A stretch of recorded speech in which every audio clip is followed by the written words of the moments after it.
दोस्तों, आज की कहानी है जीजा साली के रिश्ते में हुआ दरार। कहानी अगर पसंद आए तो वीडियो को लाइक और सब्सक्राइब जरूर करना। रात के 12 बज रहे थे, लेकिन स्वाति की आंखों में नींद नहीं थी। वह करवटें बदल रही थी कि उसके बगल में लेटा पति वरुण गहरी नींद में खर्राटे भर रहा था। स्वाति दिन भर की थकान के बाद भी सो नहीं पा रही थी। आज का घटनाक्रम बार बार उसकी आंखों में घूम रहा था। आज ऐसा कुछ हुआ कि वह कांप कर रह गई, जिसे वह सिर्फ खेल समझती थी। वह मर्दों से हल्का फुल्का मजाक और फ्लर्टिंग को सामान्य बात समझती थी। स्वाति अपने फ्रेंड और रिश्तेदारों से कहती थी कि उसकी मार्केट में इतनी जान पहचान है कि कोई भी सामान उसे स्पेशल डिस्काउंट्स पर मिलता है। स्वाति फ़ोन पर अपने मायके में भाभी से कहती कि आज मैंने बेस्ट ड्रेस खरीदा, इतनी बढ़िया और अच्छे डिज़ाइन में बहुत सस्ती मिल गई। मैंने साड़ी बिल्कुल नए कलर में खरीदी, 1000 की है पर मुझे सिर्फ 500 में मिल गई। डायमंड रिंग अपनी फ्रेंड से ऑर्डर देकर बनवाई। ऐसी रिंग 2 लाख से कम नहीं, परंतु मुझे 1 लाख में मिल गई। भाभी की नज़रों में स्वाति की छवि बहुत ही समझदार और पारखी महिला के रूप में थी। वह जब भी कोई सामान खरीद कर भेजने को कहती, स्वाति खुशी खुशी भिजवा देती। पूरे परिवार में उसके नाम का डंका बजता था। स्वाति आकर्षण नए नक्श वाली पढ़ी लिखी महिला थी।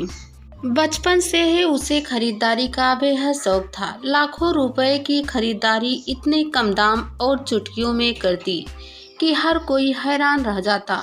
स्वाति का मायका मिडिल क्लास फैमिली से था। 15 साल पहले एक बड़े उद्योगपति परिवार में उसकी शादी हुई। शादी भले ही करोड़पति घर में हो गई, लेकिन संसार वही मिडिल क्लास फैमिली वाली ही थी। एक एक पैसे की कीमत वह जानती थी। घर खर्च में पैसा बचाना और उस पैसे से स्वयं के लिए खरीदारी करने में उसे बहुत मजा आता। पति से भी पैसे मारना स्वाति को अच्छा लगता था। अच्छे संस्कार, पढ़ी लिखी और समझदार स्वाति को एक बात बड़ी आसानी से समझ आ गई थी कि पुरुषों की कमजोरी क्या है, कैसे कम रेट पर खरीदारी करनी है। वह उस दुकान या शोरूम में ही खरीदारी करती जहां पुरुष मालिक होते। वह सेल्समैन से बात नहीं करती। सेल्समैन से वह कहती, आप तो सामान दिखा दो, रेट में अपने आप भैया से तय कर लूँगी। और जब हिसाब किताब की बारी आती तो वह सेठ की आंखों में आंखें डालकर कहती, भैया सही रेट बताओ, आज की नई 10 साल से आपकी शॉप पर आ रही हूँ। भाभी, आपको रेट गलत नहीं लगेगा, क्यों चिंता करती हैं? सेठ कहता, नहीं इस बार ज़्यादा लगा रहे हो, मुझे तो स्पेशल डिस्काउंट्स मिलता है आपकी शॉप पर। कहते हुए स्वाति अकाउंट पर खड़े सेठ के हाथों को बातों बातों में स्पर्श करती या फिर कहती, भैया आप तो मेरे देवर की तरह हो, देवर भाभी के बीच रुपए पैसे मत लाओ ना। अक्सर दुकानदार स्वाति की मीठी मीठी बातों में आकर उसे 100 से 20% तक स्पेशल डिस्काउंट्स दे देता था। एक ज्वेलर से तो स्वाति ने जीजा साली का रिश्ता ही बना लिया था। ज्वेलरी आमतौर पर औरतों की कमजोरी होती है। स्वाति की भी कमजोरी थी। वह अक्सर इस ज्वेलर के यहाँ पहुँच जाती। क्या क्या नई डिजाइनें आई हैं देखने जाती तो कुछ ना कुछ पसंद आ ही जाता। तब जीजा साली के बीच हंसी मजाक शुरू हो जाता। स्वाति कहती, साली आधी घर वाली होती है जीजा जी, इतने ही दूंगी। ज्वेलर स्वाति का स्पर्श सुख पाकर निहाल हो जाता। उसके मन में स्पर्श को आगे बढ़ाने की प्लानिंग चलती रहती, पर स्वाति थी कि काबू में ही नहीं आती थी। सामान खरीदा और उड़न छू। उस दिन भतीजी की शादी के लिए सामान व ज्वेलरी खरीदने स्वाति ज्वेलर के यहाँ पहुँच गई। उसे भाभी ने बताया था कि क्या क्या खरीदना है। स्वाति ने घर से निकलने से पहले ही ज्वेलर को फ़ोन किया, भतीजी की शादी के लिए ज्वेलरी खरीदने आ रही हूँ, आप अच्छी अच्छी डिजाइनें का चयन करा कर रखना, मेरे पास ज़्यादा टाइम नहीं होगा। आप आइए तो सही साली साहिबा, आपके लिए सब हाजिर है। ज्वेलर ने कहा। ज्वेलरी की यह दुकान कोई बड़ा शोरूम नहीं था, लेकिन वह खुद अच्छा कारीगर था और ऑर्डर पर ज्वेलरी तैयार करता था। शहर की एक कॉलोनी में उसकी दुकान थी, जहां कुछ खास लोगों को ऑर्डर पर तैयार ज्वेलरी भी दिखाकर बेच देता था और ऑर्डर देने वाले को कुछ दिन बाद सप्लाई दे देता। स्वाति की एक फ्रेंड्स रजनी ने उस ज्वेलर से उसकी मुलाकात कराई थी, लेकिन रजनी कभी यह बात समझ नहीं पाई थी कि आखिर यह ज्वेलर स्वाति पर इतना मेहरबान क्यों रहता है। उसे नई नई डिजाइनें दिखाता है और अतिरिक्त डिस्काउंट्स भी देता है। जीजा जी, कुछ और डिजाइनें दिखाओ, ये तो मैंने पिछली बार देखी थी, स्वाति ने ज्वेलर की आंखों में झांकते हुए कहा। स्वाति को ज्वेलर की आंखों में शरारत नजर आ रही थी। वह बार बार सहज होने की कोशिश कर रहा था। अपनी आदत के मुताबिक स्वाति ने बातों बातों में ज्वेलर के हाथों पर इधर उधर स्पर्श किया। उसका यह स्पर्श ज्वेलर को बेचैन कर रहा था। उसने भी स्वाति की हरकतें देख हौसला दिखाना शुरू कर दिया। वह भी बातों बातों में स्वाति के हाथों पर स्पर्श करने लगा। यह स्पर्श स्वाति को कुछ बेचैन कर रहा था, लेकिन वह सहज रही। उसे कुछ देर ही हरकतों से स्पेशल डिस्काउंट्स जो लेना था।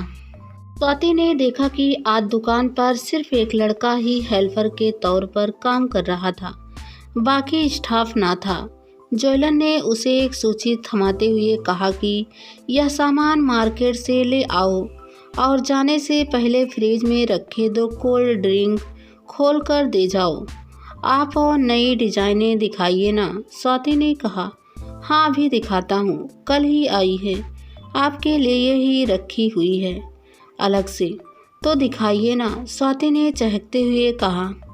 आप ऐसा करें, अंदर वाले कैबिन में आकर पसंद कर ले, अभी अंदर ही रखी है, लड़का भी जा चुका है। तो स्वाति ने देखा लड़का सामान की सूची लेकर जा चुका था। अब दुकान पर सिर्फ ज्वेलर और स्वाति ही थे। स्वाति को एक पल के लिए डर लगा कि अकेली देख ज्वेलर कोई हरकत ना कर दे। वह ऐसा कुछ चाहती भी नहीं थी। वह तो सिर्फ कुछ हल्की फुल्की आदाएं दिखाकर दुकानदारों से फायदा उठाती आई थी। आज भी ऐसा कुछ करके ज्वेलर से स्पेशल डिस्काउंट्स लेने की फिराक में थी। उसकी धड़कनें बढ़ रही थी। वह चाहती थी कि जल्दी से जल्दी खरीदारी करके निकल ले। उसका दिमाग तेजी से काम कर रहा था कि क्या करे। वह अपने आप को संभाल कर कैबिन में ज्वेलरी देखने घुस गई। उसने अपने शब्दों में मिठास घोलते हुए कहा, जीजा जी, आज को सुस्त लग रहे हो, क्या बात है? नहीं नहीं, ऐसा कुछ नहीं है, कोई तो बात है, मुझसे छिपाओगे क्या? आप नेकलेस देखिए, साथ साथ बातें करते हैं, ज्वेलर ने कहा। स्वाति गजब की सुंदर लग रही थी। वह बन ठन कर निकली थी। ज्वेलर के मन में हलचल थी जो उसे बेचैन कर रही थी। उसने सोचा कि हिम्मत दिखाई जा सकती है, अतः उसने स्वाति के हाथ को स्पर्श किया तो वह सहम गई। लेकिन उसने सोचा कि अगर थोड़ा छू लिया तो उससे क्या फर्क पड़ेगा। स्वाति के रूप को देख ज्वेलर का हौसला बढ़ गया। उसने स्वाति का हाथ पकड़कर अपनी ओर खींचा। ज्वेलर की इस आकस्मिक हरकत से वह हड़बड़ा गई। क्या कर रहे हो? स्वाति ने हाथ छुड़ाते हुए कहा। ज्वेलर ने अपनी हरकत जारी रखी। स्वाति घबरा गई। ज्वेलर की हिम्मत देख दंग रह गई। वह मर्दों की कमजोरी का फायदा उठाने की सोच उसे भारी पड़ती नजर आ रही थी। वह कैसे ज्वेलर के चंगुल से बचे, सोचने लगी। फिर उसने हिम्मत दिखाई और ज्वेलर के गाल पर थप्पड़ों की बारिश कर दी। स्वाति क्रोध से कांप रही थी। उसका यह रूप देख ज्वेलर हड़बड़ा गया। इसी हड़बड़ी में वह जमीन पर गिर गया। स्वाति के लिए यही मौका था कैबिन से बाहर निकल भागने का। अतः वह फुर्ती दिखाते हुए तुरंत कैबिन से बाहर निकल अपनी कार में जा बैठी। फिर तुरंत कार स्टार्ट कर वहां से चल दी। उसके अंदर तूफान चल रहा था। उसे आत्मग्लानि हो रही थी। लंबे समय से स्वाति जिसे खेल समझती आ रही थी, वह कितना गंभीर हो सकता है, उसने यह कभी सोचा भी नहीं था।